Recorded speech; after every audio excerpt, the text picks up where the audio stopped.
Euzubillahimineşşeytanirracim. Bismillahirrahmanirrahim. Elhamdülillahi Rabbil alemin. Vel akıbeti lil muttaqin. Ve la udvane illa lel zalimin. Ve salatu ve selamu ala Resulina Muhammedin ve ala alihi ve sahbihi ecmain. Rabbena tegabbel minna inneke entet tevvabur rahim. Rabbi şrah li sadri ve yessir li emri ve hlul uhdeten min lisani yefkahu gali.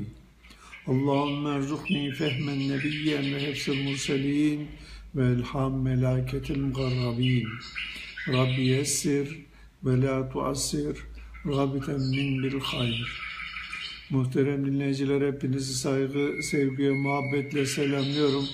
Allah'ın rahmeti, bereketi üzerinize olsun inşallah. Bugün sizlerle Furkan suresinin 41. ayetinden başlayarak meal ve tefsir okuyacağız inşallahurrahman. Seni gördüklerinde bu mu Allah'ın peygamber olarak gönderdiği diye seni hep alaya alıyorlar.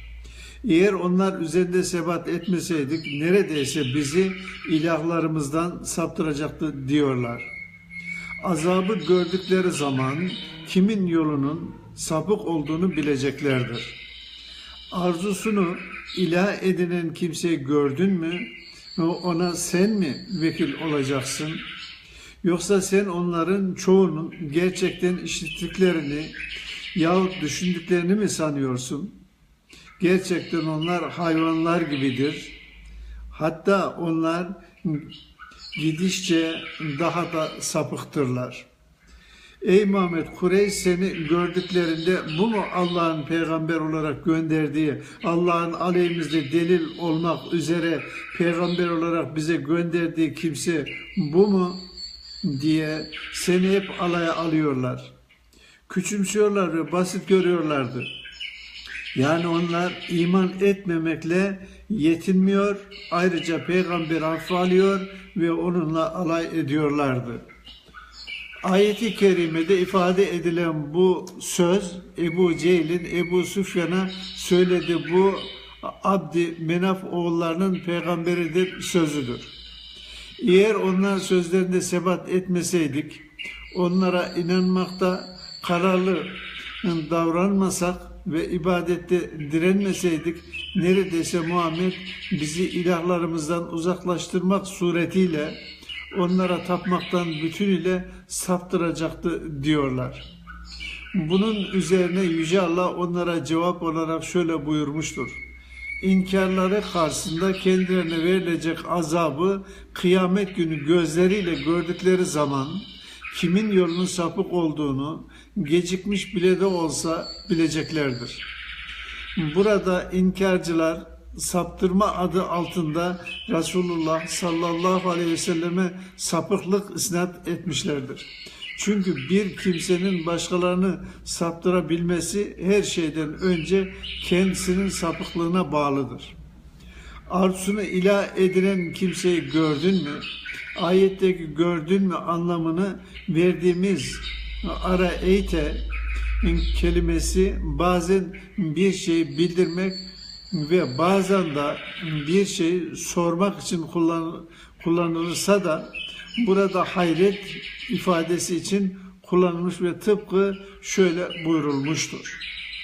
Buna göre mana ey Muhammed, delillere kulak vermekten yüz çevirerek kendi arzusunu ilah edinen, böylece ona itaat edip dinini onun üzerine bina eden kimseyi görmedin mi? Arzusunu ilah edinip karşı koymaksızın ona boyun eğen kişiye şaşar mısın? Ona bak ve hayret et.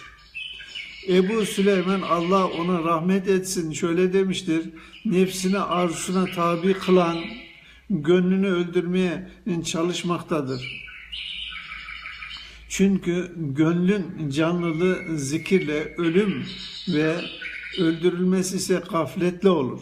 Nefis gaflete dalarsa yersiz isteklere uyar, bu isteklere boyun eğince de ölüler gibi olur.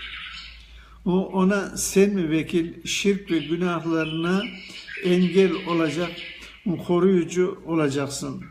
Yani sen onu korumaya vekil tayin edilmedin. Yani sen onu korumaya vekil tayin edilmedin. Sen sadece bir uyarıcısın.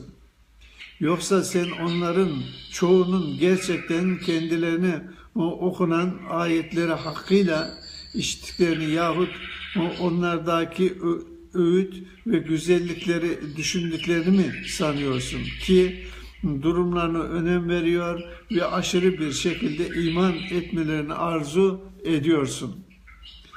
Gerçekten onlar azapla ilgili ayetlerin kulaklarını çınlatmasından etkilenmemeleri ve gördükleri delilleri düşünmemeleri yüzünden gaflette örnek ve sapıklıktan sembol sayılan hayvanlar gibidir.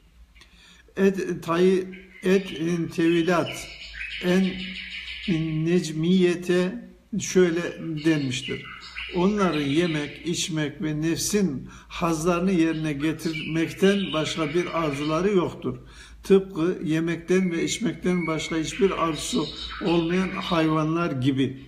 Hatta onlar gidişçe hayvanlardan daha sapıktırlar. Çünkü hayvanlar bakıcılarına boyun eğer, kendilerine iyilik edeni tanır, kendilerine fayda verene yaklaşır, zarar verenden de sakınırlar.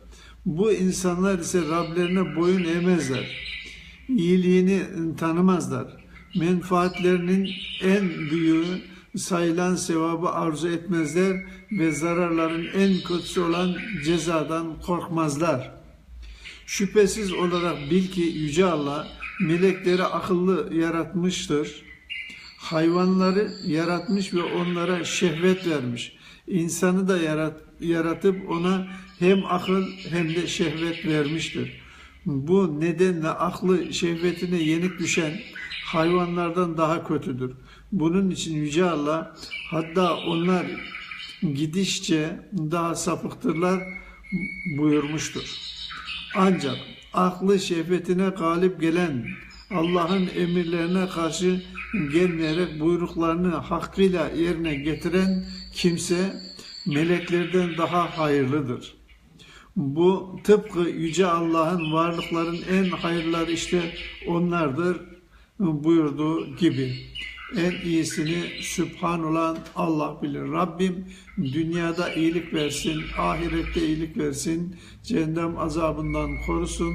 Rabbim kendine kul, Habibine ümmet etsin. Rabbim salihlerle haşretsin, salihlerle beraber etsin. Rabbim dünya İslam birliğini bizlere nasip ve müyesser etsin. Esselamu Aleyküm ve Rahmetullahi ve Berekatuhu.